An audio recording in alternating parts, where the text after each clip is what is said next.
सेवा में आम आदमी और उसके परिवार के सदस्य आते हैं, ना कि नेताओं के और बिजनेस फैमिली के सदस्य आते हैं। तो एक सैलरी से या एक पेंशन से एक परिवार, एक 4 से 5 लोगों का परिवार का पेट पलता है, ना कि एक आदमी का। तो ये जो प्रस्ताव है मेरा पुरानी पेंशन को लेकर के है।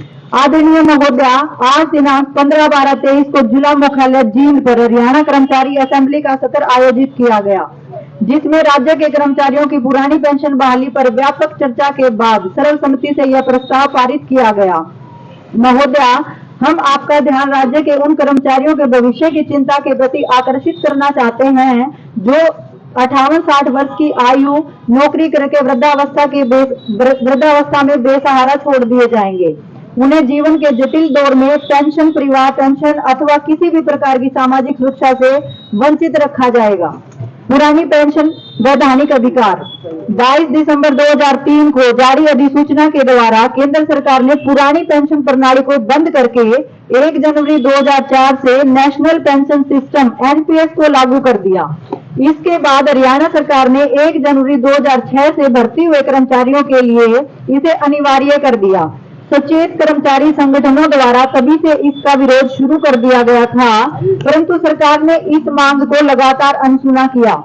अब इन एनपीएस कर्मचारियों की बढ़ती तादाद के चलते एनपीएस का विरोध बढ़ा है, जिसके दबाव में छत्तीसगढ़, राजस्थान, झारखंड, पंजाब व हिमाचल प्रदेश राज्यों में पुरानी पेंशन को बहाल करना पड़ा है।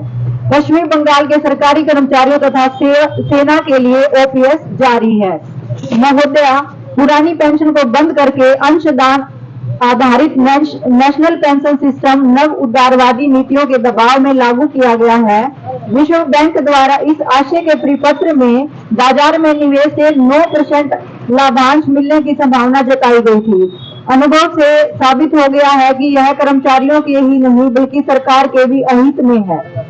इसके तहत 10% कर्मचारी का और 14% सरकार का धन दशकों तक शेयर बाजार के जरिए वित्तीय पूंजी की सेवा में चला जाता है। यह पैसा विकास कार्यों और जनहित के लिए इस्तेमाल किया जा सकता था। महोदया, बुढ़ापे में सार्वभौमिक पेंशन के सिद्धांत को स्वीकार करते हुए अनेक राज्यों में बुढ़ापा पेंशन चालू की गई है और जरूरत को देखते हुए इसकी राशि बढ़ाने की मांग की जा रही है। ऐसी स्थिति में 30-35 साल तक सेवा करने वाले कर्मचारी को बुढ़ापे में बाजार के हवाले छोड़ देने का कोई औचित्य नहीं बनता।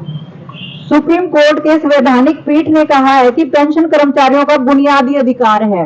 पैरा 31 में 3 बातें कही गई हैं, जिसमें नंबर 1 बात है पेंशन नियोक्ता द्वारा इनाम या स्वेच्छा स्वरूप दया भाव की चीज नहीं है, बल्कि 1972 के नियमों के अनुसार यह कर्मचारी का व्यापक अधिकार बनता है, जो संविधान में आर्टिकल 309 व 148 के क्लॉज 50 के तहत संवैधानिक चरित्र का है।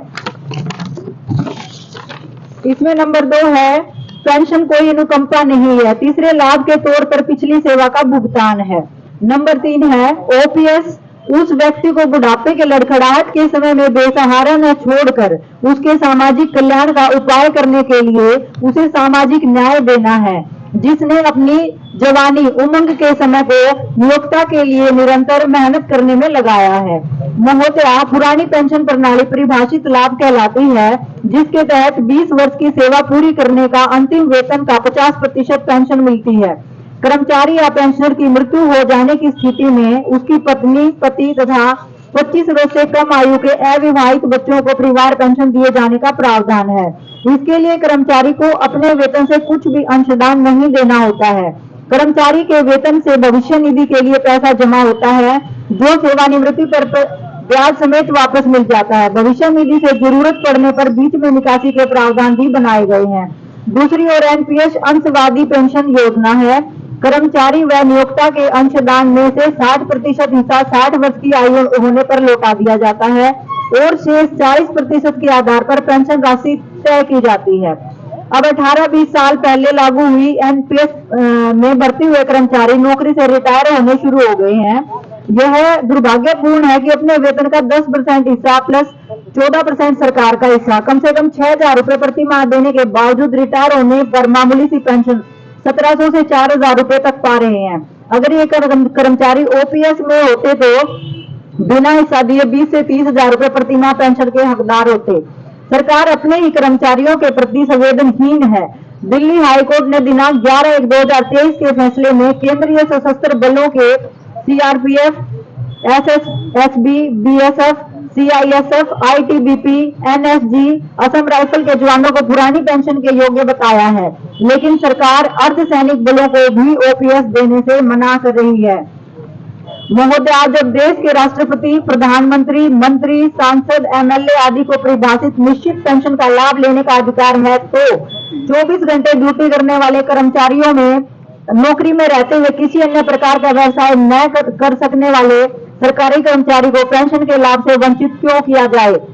कई देशों में पेंशन फंड ध्वस्त हो गया है और पेंशन भोगियों को लड़खड़ाहट के समय बुढ़ापे में बेसहारा छोड़ दिया गया है।